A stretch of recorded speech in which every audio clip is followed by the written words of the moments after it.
yeah, so in short, I will present some examples of personas I created for my previous projects. Not exactly like a web portfolio that I created in the past, but basically it was like a web installation that was exhibited in the physical space, but also people can join online. And for that, it was like for like specific group of people we wanted to like make it attractive to.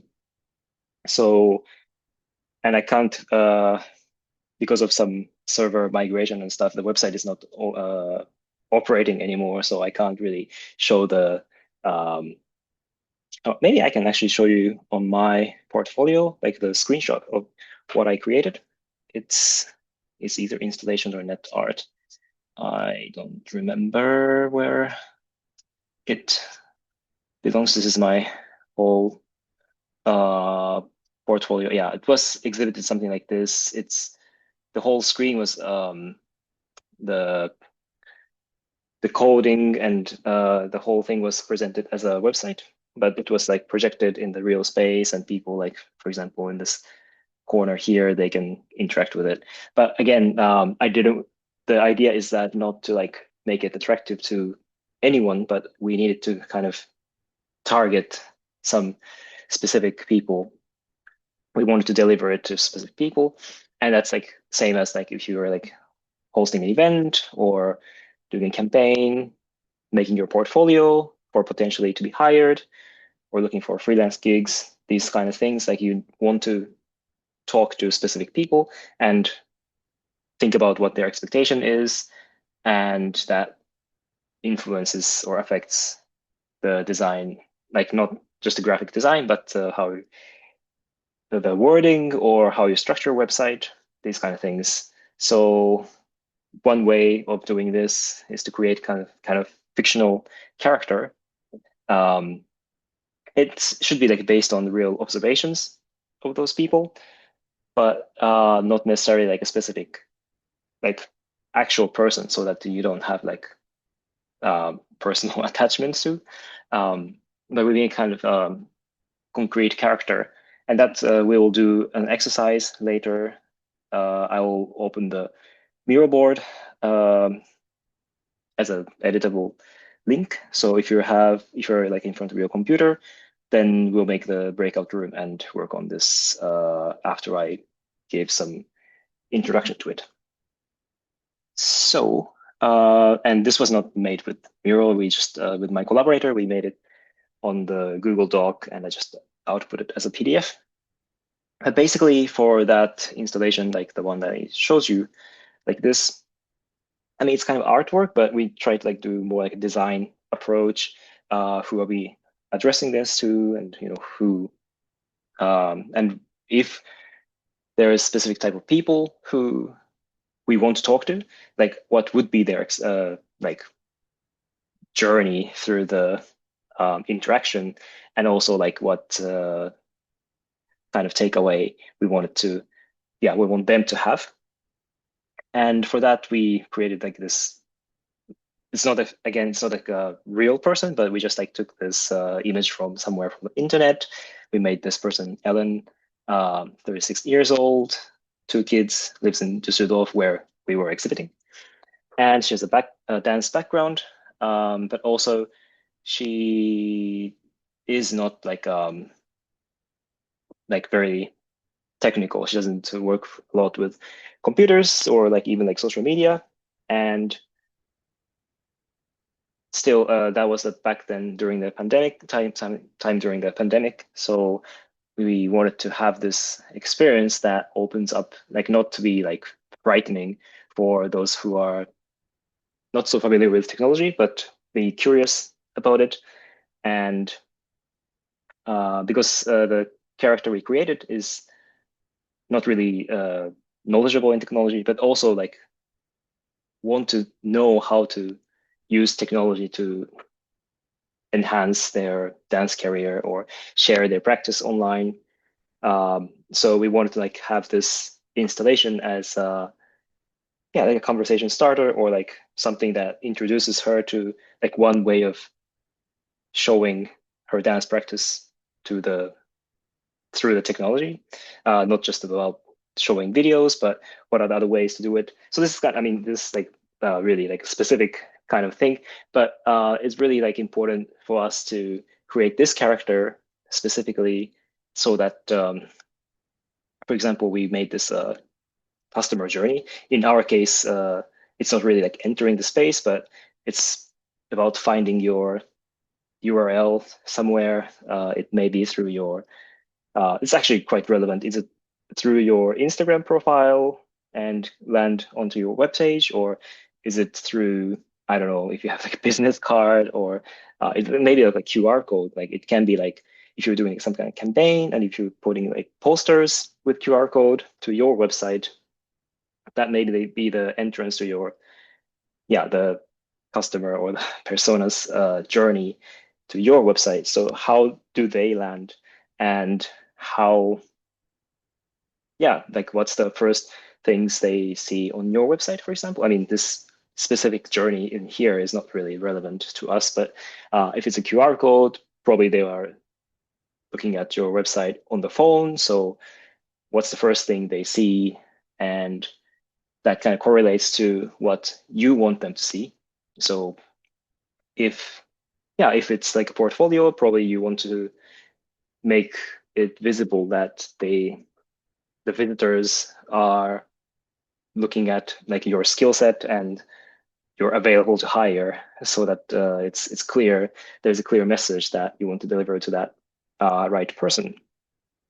Yeah, and also in our case, we created, I think, 3 personas. The second one is a completely different person, and she's 26 years old and coming from performance artist. I mean, again, the details are not really important, but what I want to say here is it's always like helpful to have this kind of image. You can just like get it somewhere from Google search or AI generate these images, whatever you like, you can do. Also, just put like create a name for that character so that it's something that you feel it's more like relevant, and you can like speculate what this person would do in their daily life and also how they would end up on your website. Yeah, so like, for example, background about education, where do they study? That's relevant. Also, like, what's their job or hobby? It can be like they have their own education and working on, for example, like studied art and doing visual art, but also they can be like working in a cafe part-time or doing some other things. Yeah, to sustain their life. So these things can like really you can elaborate as much as you want. So because this sounds like really like irrelevant, so not so much.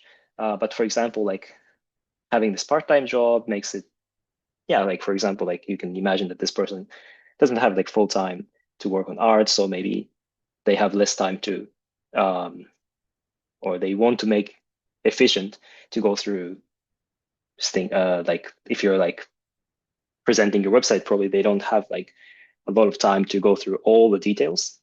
I don't know. I'm just like trying to like give an example, but yeah, for example, also like this was during the pandemic, so it's really like the pandemic time was like highlighted in this case. But if since we're working on a portfolio, I guess it's what really matters is like how well, yeah, if it's the case of the portfolio, like what you want to show, like if they are potentially hiring you, then you really want to make it stand out, what your skill sets are, and also maybe the previous works, like work samples. So that's at the glance. Well, depending on the persona, they might have like 1 second to go through your website, or maybe they have like time to read through. It really depends on the character you create. But yeah, you have to make the website tailored for that person. So that really like gives an idea of like when you have to make a choice like of a design decisions on like how to name the menus. or how to like order things on your website, it really helps to create these kind of characters. So it's not that you just think about like I'm like from your experience, but also like you can imagine what this person would expect, and based on that person or persona, you can arrange your website, design your website in a way that is attractive or like tailored for that person. So that gives like a concrete tool to decide certain things. Um, yeah, so that's kind of the idea, and I will try to do one for myself, or like with example with my website idea. And again, I didn't really ask you to prepare for the assignment two yet, which is the portfolio. So you can just reuse the idea from your assignment one, or if you already have some ideas on like what you want to do for the second assignment, like portfolio, or maybe like, if you are like organizing an event soon and if you want to like prepare a website, that can be like idea. So it doesn't have to be the idea for the assignment too. But it would be nice if you have like a concrete idea already, so that we can like work in a group and create, let's say like two personas, characters, for that website. So I can come up with like crazy ideas, but maybe I'll just be more like conservative with what I do. So I work as an artist, so I make artist portfolio. But then again, like this is not really like concrete yet, because I need to think about like, it's not just about like listing the content of the past creation, but then there's always a reason why I'm doing this. And for example, like maybe it's actually sometimes helpful to not just go from the top, but for this persona, I would say like the job is curator, because I am making this artist portfolio so that it's attractive to curators of the galleries, and they might invite me to an exhibition. It rarely happens to me, but let's say this happens. And so like we can like start to narrow down all this information. And the next thing is I can just name them. Well, since I'm not right now in Tallinn, but I'm based in Tallinn, I mean, I'm working at Tallinn University, so name can be, I don't know, like something Estonian. And also like you don't always have to like make the gender for that person. But also like having a name and like this gender and also these things are connected. It doesn't have to be like a really um, like it will be nice if I think it should be like somehow realistic, but also we can have a little bit of like play into this. Also, like, like it might be like your target audience is like more like younger ones. Like, I mean, it's your age, probably like this gender things are like kind of anyways, not really important. So I don't know. I would say the name is Tavi and the age is, I don't know, because a curator can be like really young.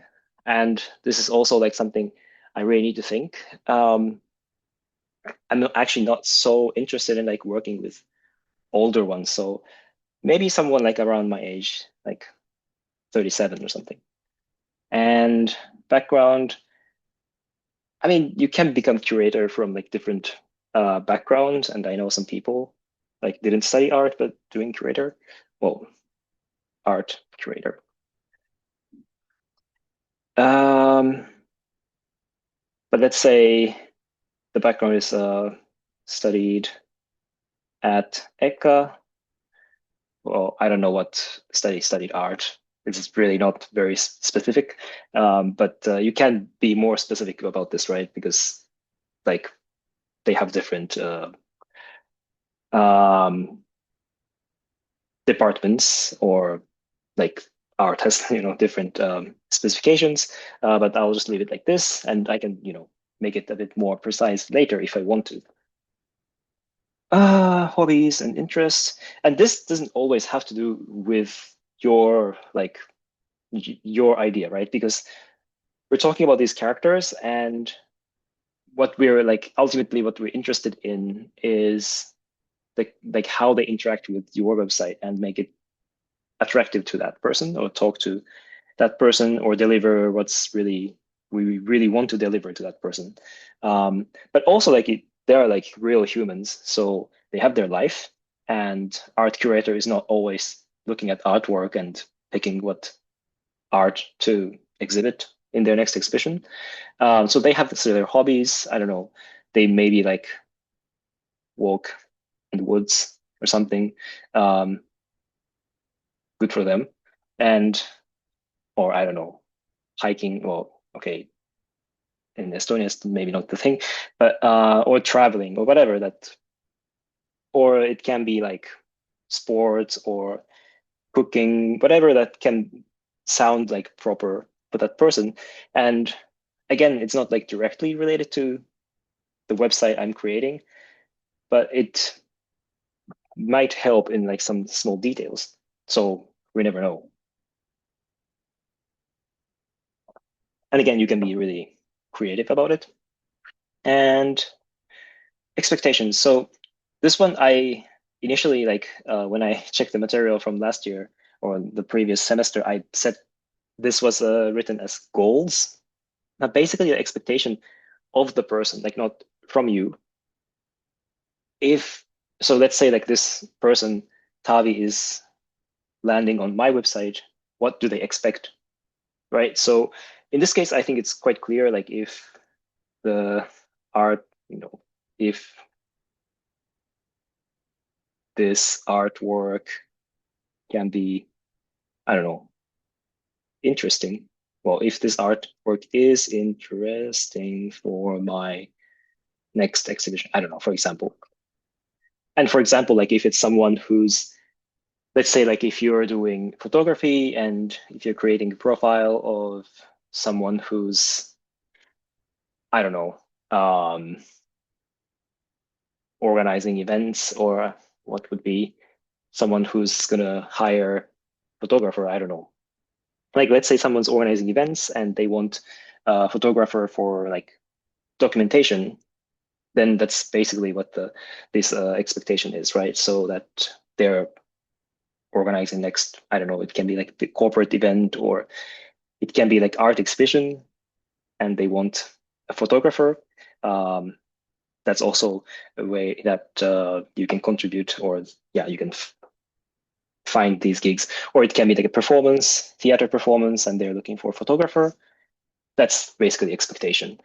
So and also that's your expectation as well, in a way that you want to sell your artwork to this curator, or yeah, so it can be mirrored. So expectations from that person, or and also expectation of you. What do you want them to like? What's the next action you want from that person? And finally, I didn't add the image here, so I will try to find something quick. Um, let's see what I can do. Art curator profile. Of course, you can like search for something like this and just hope for something good.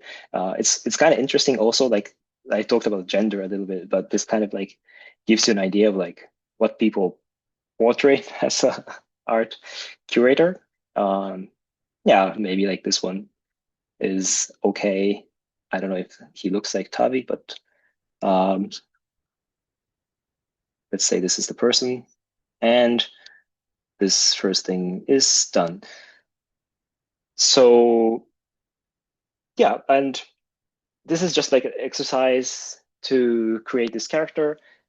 And basically, I mean, in this course, in this class today, we're not gonna like go further than that, but just for your website, I just made one character, but ideally you can create two, for example, so that you can kind of have like opinions from two characters when you create your website, and like consult these virtual characters what they expect and what would be the best what they expect from the website. And you can kind of like make a website that talks to these two people, because it's not just one person who's looking at your website, but there's another one who would be, I don't know, it can be like if I'm making artist portfolio, maybe I'm looking for another collaborator, for example. That's another character.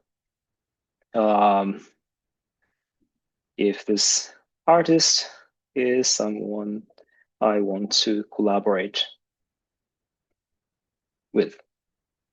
Yeah, so that's like, for example, like I can make a artist portfolio that is one, like kind of talk to this kind of persona, and then two, another one like I mean, I haven't really created here, but I just wrote expectation, but can be like another artist, or it can be, I don't know, or it can be a scientist who wants to like collaborate with the artist. That's also happens.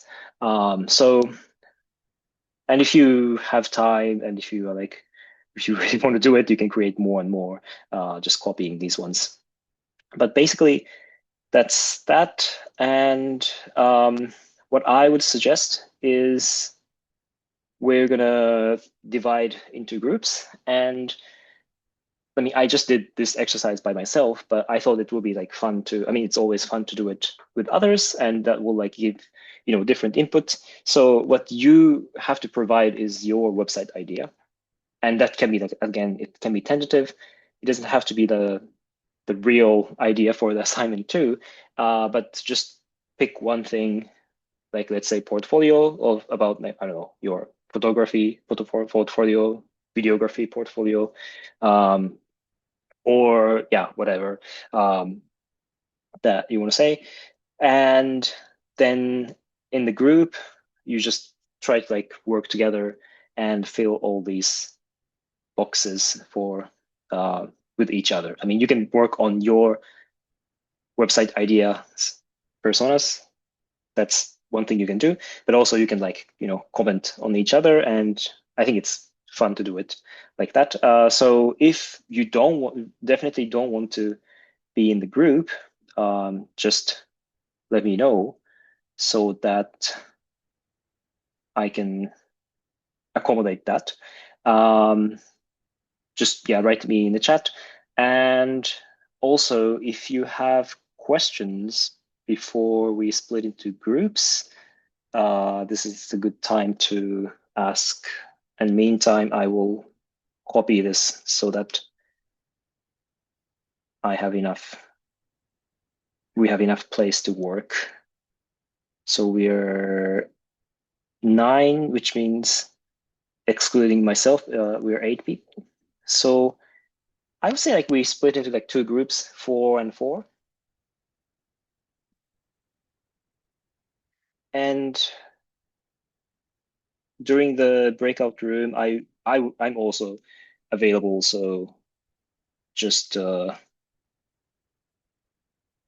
if you are like stuck, or if you need some clarification, but if you have like questions right now, it's a good time to ask. So you can use your microphone or write in the chat. And if there's no question, then I'm gonna assign you to the group.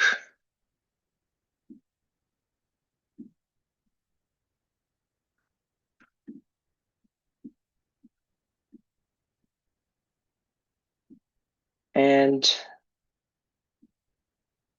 wait, I'll just finish doing this. I will stop the recording. So I'm not gonna like publish. I mean, this part was like my talking part for half an hour. So I will share it with the rest of the group. I mean, you too, on the Google Classroom. So thank you.